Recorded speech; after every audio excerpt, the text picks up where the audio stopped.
A ver, en el fútbol hay jugadores que no dejan indiferente a nadie. O los amas o los odias. No hay término medio. Hoy vamos a analizar las historias de esos futbolistas que muchas veces se han ganado a pulso la etiqueta de villanos. Se les ha llamado de todo, ¿eh? Duros, provocadores, traidores, siempre en el centro de la polémica. Pero la cosa es que incluso ellos, en mitad de todo ese ruido, han tenido momentos de genialidad absoluta, instantes que de repente hicieron callar a un estadio entero. Y ahí está la clave, ¿no? Esa es la gran pregunta. ¿Cómo un jugador que es odiado por muchísima gente puede de un plumazo grabar su nombre en la historia? Venga, pues vamos a meternos de lleno, vamos a desgranar esos momentazos que lo cambiaron absolutamente todo. Vale, empezamos por el principio, con un arquetipo que es un clásico de toda la vida, el defensa duro, el que va al límite, el que no se arruga nunca. Jugadores que caminaban siempre sobre el alambre. Y aquí es donde está el lío. La dualidad. Por un lado, la acusación es clara. Eran demasiado agresivos, a veces pasaban la línea de lo permitido. Pero por otro, es que esa misma intensidad era lo que les convertía en líderes absolutos en los momentos de máxima presión. A ver, si digo dureza en el fútbol, seguro que hay un nombre que se viene a la cabeza casi al momento, ¿verdad? Pepe. Durante años fue la cara de la agresividad en Europa. Un jugador que literalmente infundía miedo a los delanteros. Pero llegó la Eurocopa de 2016 y vimos a otro Pepe. Se echó el equipo a la espalda, se convirtió en el jefe de la defensa de Portugal y en la final contra Francia se marcó un partidazo de escándalo.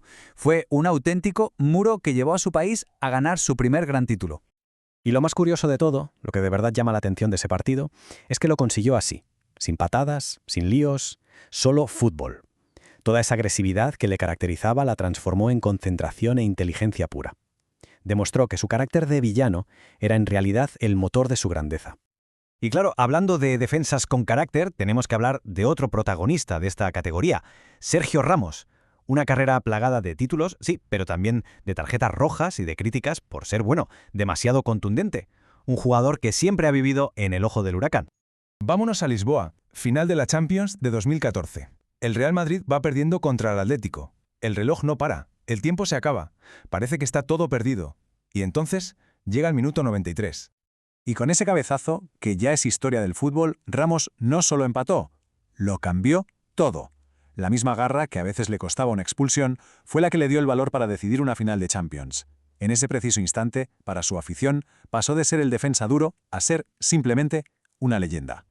Bueno, dejamos a los defensas duros y cambiamos completamente de tercio.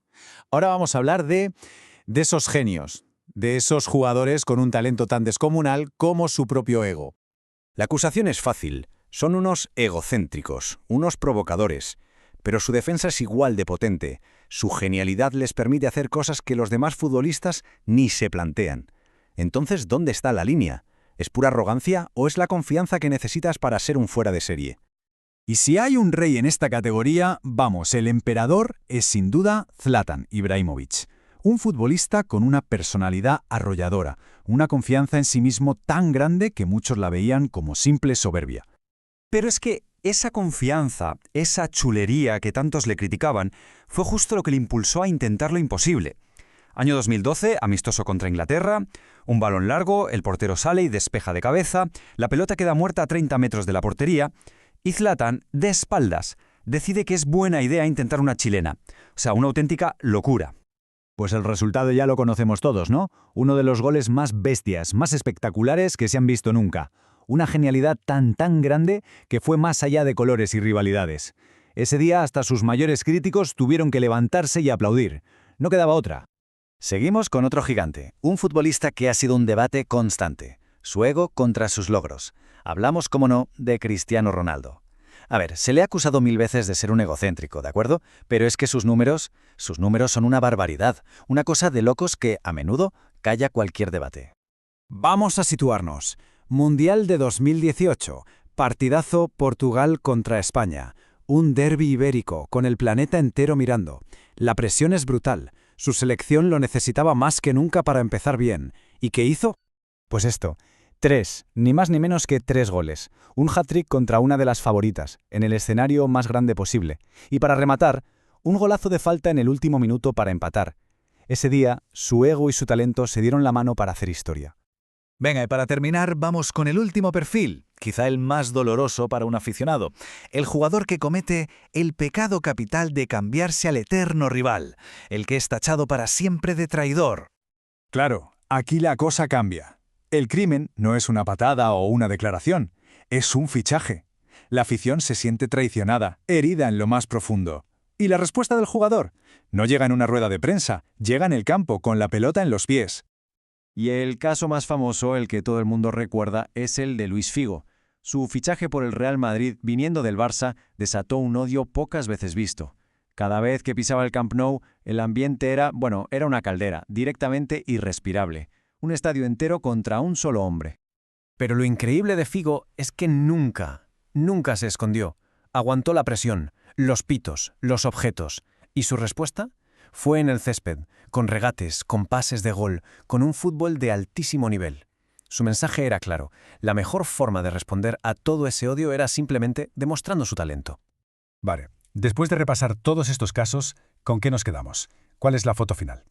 Pues lo que tenemos es un legado complejo, un legado lleno de luces y de sombras. Y yo creo que la idea principal queda bastante clara, ¿no? Estos llamados villanos también son parte fundamental de la historia del fútbol. Y quizá la razón por la que fueron tan criticados es porque nunca se escondieron, siempre quisieron la pelota, siempre quisieron ser protagonistas, y cuando la presión era insoportable, respondieron con momentos legendarios. Y esto nos deja con una última reflexión, una pregunta que queda ahí, flotando en el aire. Estos jugadores nos demuestran que a veces ser odiado es la consecuencia de ser muy, muy bueno. Así que al final la pregunta es, ¿ser el villano de la película significa ser el malo o simplemente significa ser inolvidable?